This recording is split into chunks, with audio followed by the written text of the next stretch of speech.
ఇక్కడ ఈ వీడియోలో కనిపిస్తుంది చూస్తున్నారా? ఈ వీడియోలో కనిపించే మామిడి చెట్టు మాదే అనమాట. డైలీ మా ఇంట్లో మామిడి చెట్టుకి కాయలు రాలిపోతూ ఉంటాయి.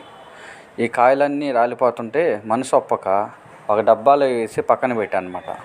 ఆ తాత మా అమ్మకి చెప్పిన, ఈ మామిడికాయలు ఏదో ఒకటి చేయమనేసి. అప్పుడు చెప్పింది, ముక్కలతో మామిడికాయ ఊరగాయ చేస్తాను అని చెప్పింది. అప్పుడే నా మైండ్లోకి ఒక థాట్ వచ్చింది. తర్వాత పేరు పెట్టా, అమ్మ చేటి మామిడికాయ ఊరగాయ అనేసి.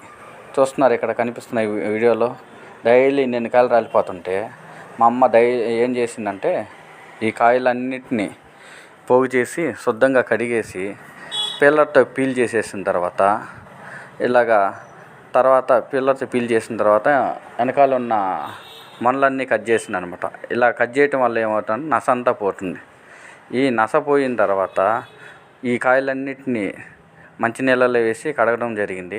ఆ కడిగిన కాయలన్నిటినీ క్లాత్లో వేసి తుడిచిన తర్వాత ఇలాగా కట్టిపెట్టుతో సన్నగా ముక్కలు తరగతూ వస్తుంది అనమాట. ఆ లోపల ఉన్న పప్పు గింజంతా తీసేసి తర్వాత సన్నని మామిడికాయలు ముక్కల్ని చేసి దాంట్లో ఊరగాయ అనేది స్టార్ట్ చేసింది అనమాట. చూస్తుంది మా అమ్మ ఎంత సన్నగా ముక్కలు కట్ చేస్తుందో. ఇలా కట్ చేసిన ముక్కల్నితో ఊరగాయ చేయటం భలే ఉంది.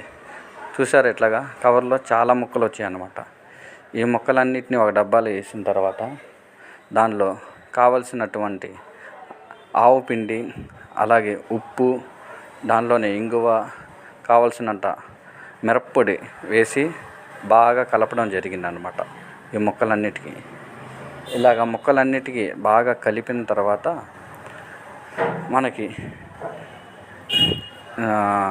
ఆయిల్ వేసేసి కలిపేయాలన్నమాట. ఆ తర్వాత ఊరగాయ అనేది 1 రోజు 2 రోజులు పక్కన ఉంచితే ఊరగాయ అనేది మనకి కావాల్సిన రుచితో తయారవుతుంది. మా అమ్మ చాలా బాగా కష్టపడి చేసింది అనమాట. చూస్తున్నారా? ఇట్లాగా తర్వాత రోజు ముక్కలన్నిటిని చేసి ఊరగాయ చేసిన తర్వాత వేడి వేడి దోశలోకి వేసి తినడం జరిగింది. బాగా ఉందన్నమాట రుచి. చూడండి, ఇట్లాగా వేడి వేడి దోశలోకి ఊరగాయ ముక్క, ఆహాహాహా, నోరైతే ఊరిపోయిందనమాట. అలాగే మా అమ్మ కూడా దోశలోకి ఊరగాయ వేసుకొని తిన్న తర్వాత రుచి అలా అడిగితే చాలా బాగుందని చెప్పింది. ఇలాంటి మరిన్ని వీడియోల కోసం మీరు మా ఛానల్ని సబ్స్క్రైబ్ చేసి అలాగే 10 మందికి షేర్ చేయండి అన్నమాట. మీకు ఇలాంటి వీడియోలు ముందు వస్తుంటాయి. థ్యాంక్స్.